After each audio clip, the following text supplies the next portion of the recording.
Assalamualaikum warahmatullahi wabarakatuh. Saya Nur Nadirah binti Muhammad Syaqawi dan rakan saya Nur Isfahani binti Suhaimi akan menerangkan mengenai salah satu isu alam sekitar yang sering terjadi di Malaysia maupun di dunia, iaitu isu banjir kilat. Seterusnya kita masuk kepada isi kandungan yang akan kita lihat di dalam slide ini. Yang pertama ialah pengenalan, yang kedua ialah faktor berlakunya banjir kilat, yang ketiga kesan banjir kilat, yang keempat kita akan lihat langkah-langkah penyelesaian banjir kilat, dan yang terakhir ialah penutup. Baiklah, terlebih dahulu kita lihat kepada bahagian pengenalan. Okey, banjir kilat ini merupakan satu fenomena banjir yang berlaku dalam tempoh yang singkat ataupun dengan kata lain, ianya berlaku dalam beberapa jam sahaja. Jadi akibat curahan hujan yang lebat dalam jangka masa yang singkat ini, terutamanya di kawasan yang tertutup dengan bitumen ataupun aspal atau lebih dikenali sebagai tar yang digunakan untuk buat jalan raya seperti di kawasan bandar, contohnya di Bandaraya Kuala Lumpur, Johor Bahru. Jadi kawasan-kawasan seperti ini sering berlakunya bencana banjir kilat ini. Okey, seterusnya saya serahkan kepada rakan pembentang saya, Nadira. Okey, mari kita lihat faktor-faktor berlakunya banjir kilat. Terdapat 4 faktor banjir kilat yang telah saya senaraikan di dalam slide ini secara keseluruhannya. Yang pertama, taburan hujan. Yang kedua, sampah sarap yang menyekat sistem perparitan. Yang ketiga, pembangunan setempat. Dan yang terakhir ialah pembersihan hutan. Okey, kita pergi dahulu kepada yang pertama, iaitu taburan hujan yang tinggi. Seperti yang kita sudah ketahui, beberapa minggu lepas kita telah dilanda oleh hujan yang sangat lebat yang telah berlangsung selama 2 hari. Disebabkan perkara tersebut, banjir kilat telah berlaku. Antara kawasan yang terjejas ialah Selangor dan Pahang. Menurut Sinar Harian pada 26 Disember 2021 menyatakan bahawa hujan lebat yang berterusan dalam tempoh 24 jam sejak lewat malam Jumaat menyamai jumlah taburan purata hujan di Lembah Kelang untuk tempoh sebulan, dan ia umpama fenomena yang berlaku setiap 100 tahun. Di sini kita lihat hujan yang berlaku tempoh hari ialah mempunyai kadar taburan hujan yang sangat tinggi, menyebabkan pada hari tersebut hujan tidak berhenti. Hujan berlaku secara berterusan, menyebabkan air tidak sempat untuk mengalir ke kawasan sungai ataupun laut. Disebabkan sungai dan laut juga mengalami pertambahan purata air, menyebabkan air bertakung, seterusnya menyebabkan banjir kilat yang teruk di kawasan tersebut. Pada beberapa bulan yang lalu, banjir kilat juga telah melanda Pekan Yan yang berdekatan dengan Gunung Jerai. Hal ini adalah disebabkan taburan hujan yang tinggi juga. Taburan hujan yang tinggi tersebut telah menyebabkan fenomena kepala air yang amat dahsyat sehingga memusnahkan Pekan Yan dan pusat-pusat perairan berdekatan dengan Gunung Jerai. Jadi, jelaslah bahawa taburan hujan yang tinggi juga mampu menyebabkan banjir. Okey, kita bergerak pula kepada faktor yang kedua, iaitu sampah sarap yang menyekat perparitan. Faktor sampah sarap ini sangat menyusahkan kerana sampah sara yang dibuang oleh masyarakat setempat menyebabkan perpalitan tersumbat. Apabila perpalitan tersumbat, air tidak dapat mengalir ke sungai, ke laut ataupun ke kolam. Hal ini menyebabkan air tersebut bertakung. Apabila air bertakung, maka banjir akan berlaku. Selain itu, buang sampah di dalam sungai ataupun sistem perpalitan juga akan mencetekkan kedalaman sungai tersebut ataupun parit tersebut, menyebabkan air tersebut senang melimpah ke kawasan sekitarnya.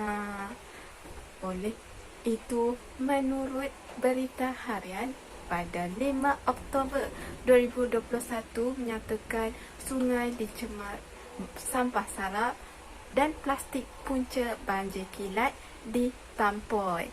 Jadi, jelaslah sampah sara ini merupakan salah satu banjir kilat. Jadi, sebagai masyarakat yang bertanggungjawab dan menyayangi alam kita, kita sepatutnya membuang sampah di tempat yang sepatutnya. Bukanlah membuang sampah di sistem perpalitan, kerana hal ini akan makan diri kita juga. Sebab sampah yang banyak akan menyebabkan sistem perpalitan, menyebabkan air tidak dapat mengalir ke tempat yang sepatutnya dan akhirnya menyebabkan banjir. Faktor yang ketiga ialah pembangunan setempat. Pembangunan setempat yang dimaksudkan di sini ialah kawasan perumahan, premis perniagaan seperti Tesco, kawasan pelancongan yang dinaikkan untuk kepentingan masyarakat. Jadi, disebabkan pembangunan ini, maka mungkin boleh menjadi faktor berlakunya banjir. Sebagai contohnya, projek perumahan yang tidak menyediakan kolam tadahan air menyebabkan air hujan yang turun ke bawah, air hujan yang turun ke bumi tidak dapat dialirkan ke kolam tadahan. Hal ini mungkin ataupun sungai yang jauh. Jadi apabila tiada sungai berdekatan dengan kawasan perumahan kita, maka kolam tadahan air merupakan salah satu jalan penyelesaian untuk mengelakkan banjir. Jadi jika tak ada kolam tadahan air ini, mungkin boleh menyebabkan air tersebut tidak dapat mengalir ke tempat yang sepatutnya dan akhirnya bertakung menyebabkan banjir. Selain itu, kawasan perumahan tersebut ada kawasan tadahan tetapi tidak diselenggara secara berkala. Hal ini mungkin menyebabkan kolam tadahan tersebut dipenuhi sampah sara. Jadi, apabila satu kawasan tersebut dipenuhi sampah sara, maka kolam tadahan tersebut semakin cetek, menyebabkan kolam tersebut mungkin tidak dapat menampung jumlah taburan hujan yang tinggi dan akhirnya menyebabkan air tersebut melimpah ke kawasan sekitarnya. Jadi, penyelenggaraan secara berkala adalah sangat diperlukan. Dan yang ketiga, kawasan taman-taman perumahan baharu yang tidak lengkap dengan saluran air dan sistem perpalitan yang betul. Hal ini mungkin disebabkan kecuaian para pelabur yang tamak untuk membina atau menaikkan perumahan sehingga dia tidak mengkaji betul-betul sistem saluran air dan perpalitan yang betul. Menurut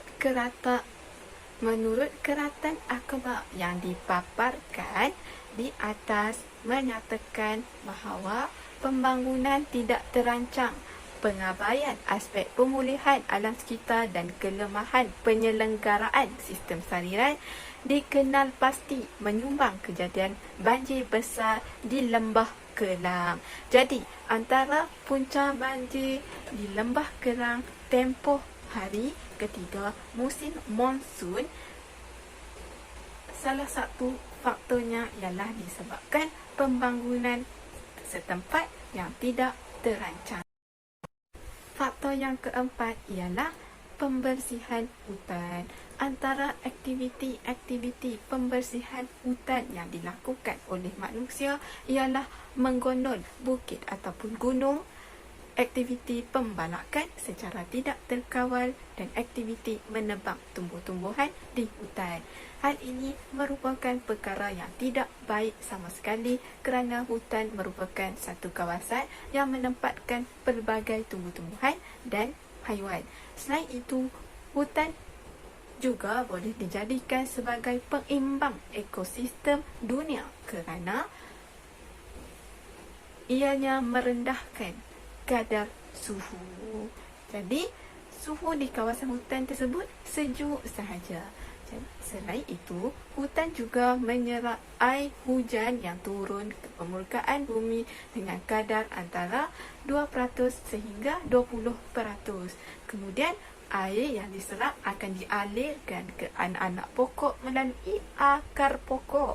Ada juga proses pengeluapan yang dilakukan dengan membebaskan semula titisan-titisan air hujan tersebut ke udara. Dengan ini berlaku kitaran air secara semula jadi. Oleh itu, akibat pembersihan hutan menyebabkan hujan terus turun ke bumi tanpa diserap oleh tumbuh-tumbuhan, menyebabkan air daripada hutan tersebut mengalir dengan sangat laju ke sungai. Jadi, apabila sungai tidak dapat menampung jumlah air yang turun tersebut, maka limpahan boleh berlaku ke kawasan sekitar dan akhirnya menyebabkan banjir di kawasan sekitar. Seperti yang kita tahu, di Yan juga berlaku banjir yang sangat teruk. Hal ini disebabkan kepala air. Menurut Malaysia Kini pada 19 Ogos 2021 menyatakan banjir di Yan berpunca daripada aktiviti pembersihan hutan. Menurut Presiden CAP Muhyiddin Abdul Kadir dan Presiden SAM Munashir Rahman menyatakan bahawa banjir lumpur yang dilihat di dalam video mengenai insiden itu jelas menunjukkan kesan daripada aktiviti pembersihan hutan. Jadi, salah satu punca banjir yang berlaku di Yan Kedah adalah disebabkan pembersihan hutan. Jadi, hentikan segera aktiviti musnah alam sekitar. Baiklah, seterusnya kita lihat kepada kesan daripada berlakunya banjir kilat ini. Baiklah, yang pertama adalah kemusnahan harta benda. Jadi, banjir kilat ini boleh menenggelamkan rumah kediaman dan menghanyutkan barang-barang penduduk. Seterusnya, banjir kilat juga boleh menyebabkan kerosakan kepada harta benda termasuk kereta, perabot dan peralatan elektronik. Seperti yang dapat dilihat di dalam gambar yang pertama, ini adalah semuanya daripada berita harian online di mana tajuknya adalah hanya tinggal tangga rumah hanyut. Ini berlaku di Hulu Langat pada bencana banjir yang berlaku baru-baru ini di Selangor. Jadi, rumah pusaka yang dimiliki oleh individu ini telah dihanyutkan oleh banjir disebabkan air yang tinggi dan deras, dan yang tinggal hanyalah tangga sahaja. Seterusnya gambar yang kedua, ini juga daripada berita harian online di mana berlaku di Melaka. Persiapan kahwin dua beradik terjejas akibat banjir. Jadi, selain daripada rumah kediaman, barang-barang penduduk, mereka punya harta benda untuk persiapan majlis kahwin juga terjejas. Seperti dapat dilihat, kemah tempat makan dan minum para tetamu yang hadir telah ditenggelami oleh air. Jadi, majlis yang dirancang tidak dapat dijalankan. Baiklah, seterusnya adalah yang kedua, kesan akibat banjir kilat ini adalah kematian. Banjir kilat ini juga boleh mengakibatkan kehilangan nyawa terutama di kawasan yang rendah dan berhampiran dengan sungai. Jadi, kematian yang berlaku ini boleh disebabkan oleh pelbagai punca semasa banjir berlaku tu, contohnya lemas kan, kerana tidak semua orang pandai berenang. Ada juga disebabkan oleh terkunci di dalam kenderaan dan juga lemas di dalam kenderaan tersebut, dan ada juga semasa mereka mengharungi kawasan banjir tu tidak perasan akan adanya wujud longkang ataupun parit menyebabkan mereka tenggelam dan lemas. Okey, seperti yang dapat dilihat dalam gambar yang pertama, sumbernya daripada sinar. Banjir Shah Alam catat 12 kematian. Ini adalah juga daripada rentetan daripada bencana yang baru-baru ini sahaja berlaku di Selangor. Jadi yang kedua pula adalah daripada Astro Awani, iaitu tragedi Sri Muda, banjir Ragut 4 nyawa. Seperti yang kita tahu, banjir suasana ataupun keadaan banjir kilat semasa di Sri Muda ni, di Taman Sri Muda ni sangat-sangat getih dan ini meragut 4 nyawa manusia. Okey, seterusnya yang ketiga adalah kemusnahan tanaman dan peternakan juga merupakan salah satu kesan daripada banjir kilat. Okey, disebabkan apa? Air banjir yang bertakung terlalu lama di kawasan pertanian menyebabkan tanaman mati. Okey, seterusnya haiwan peternakan juga lemas akibat ditenggelami air. Jadi, boleh lihat pada gambar yang pertama, ini adalah berita harian online yang berlaku di Keluang Johor. Petani rugi besar 18,000 pokok pisang, rumpun keladi ditenggelami banjir. Sebabkan apabila sesuatu tanaman yang ditanam oleh para petani ini ditenggelami oleh air, maka ia akan jadi rosak dan hasil tanaman juga tidak dapat dituai, dan ini menyebabkan kerugianlah kepada para petani ini. Dan untuk gambar yang kedua adalah berlaku di Terengganu, di mana 3 penternak ikan berputih mata. Disebabkan apa? Seperti yang kita tahu, apabila hujan yang lebat, kan dia akan turun dan ia akan bercampur dengan yang pasang. Kemudian ikan-ikan yang dipelihara seperti ikan bawal ataupun ikan kerapu ini memerlukan kepada air masin. Jadi bila bercampur dan banjir kilat itu menyebabkan sangkar ikan ini ditenggelami oleh air, maka kadar kepekatan ataupun kemasinan air itu menurun. Dan ini menyebabkan ikan-ikan yang diternak ini mati. Baiklah, seterusnya saya serahkan kepada rakan pemerhatian saya, iaitu Nadira. Sekarang, mari kita lihat pula langkah penyelesaian banjir kilat. Sekarang kita lihat pula kepada langkah-langkah penyelesaian kepada banjir kilat. Yang pertama ialah membesarkan dan mendalamkan kolam takungan air dan sungai. Hal ini kerana kolam takungan air dan sungai berfungsi sebagai kawasan tadahan air sementara sebelum air tersebut dilepaskan ke sistem peparitan ataupun sungai. Jadi, dengan membesarkan kolam takungan air banjir dan membesarkan atau mendalamkan sungai, membolehkan air di dalam kolam takungan air dan sungai tersebut dapat menampung jumlah air hujan yang turun ke muka bumi.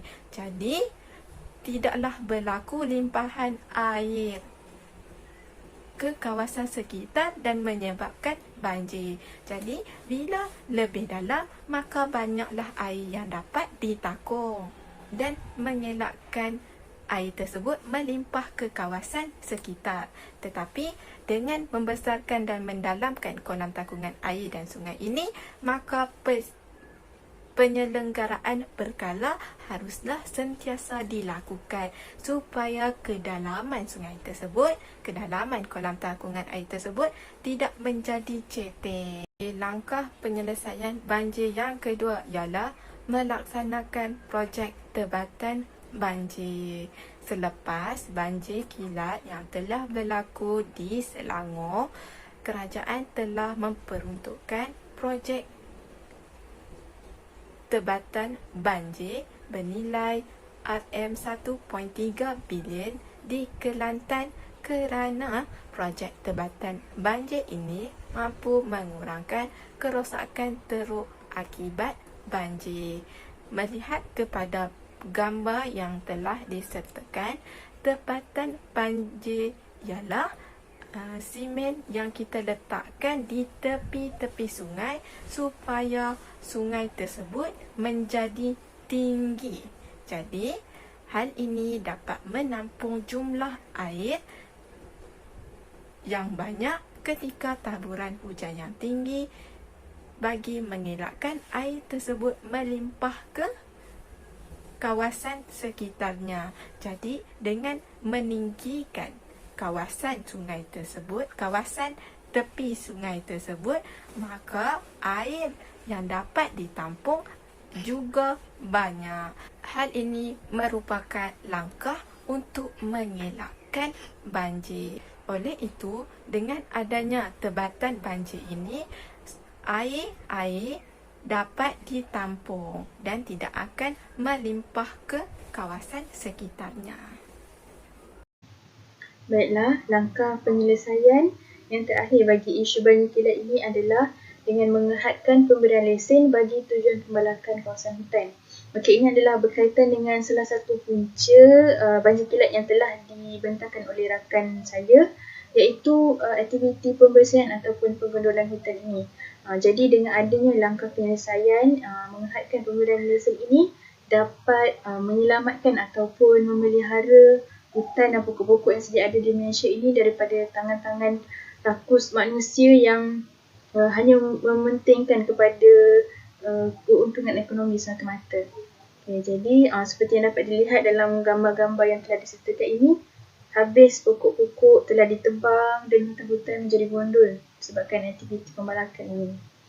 Okay, seterusnya kita telah sampai di bahagian penutup. Okay, saya ingin bacakan sebuah ayat daripada surah Al-A'raf, iaitu firman Allah SWT, dan maksudnya, dan janganlah kamu berbuat kerosakan di bumi sesudah Allah menyediakan segala yang membawa kebaikan padanya. Okay, jadi Allah SWT telah memberikan kita amanah dan anugerah untuk kita menjaga bumi ini, iaitu alam sekitar kita ini dengan baik. Jadi betul semuanya yang telah ditakdirkan Allah SWT, tapi kita punya tindakan menjadi salah satu asbab yang berlaku. Jadi sekiranya kita menjaga alam sekitar ini dengan baik, segala bencana-bencana alam sekitar ini mungkin kita dapat elakkan. Tapi sekiranya kita membuat kerosakan pada alam sekitar bumi kita ini, maka bencana alam sekitar seperti banjir kilat inilah yang akan kita hadapi. Jadi sama-sama kita ambil iktibar juga daripada bencana banjir kilat yang berlaku baru-baru ini yang sangat teruk di Selangor, untuk kita sentiasa beringat untuk memelihara dan memelihara alam sekitar kita dengan baik, dan semoga Allah SWT memelihara kita juga. Baiklah, sekian itu sahaja daripada kumpulan kami. Sekian, terima kasih. Assalamualaikum.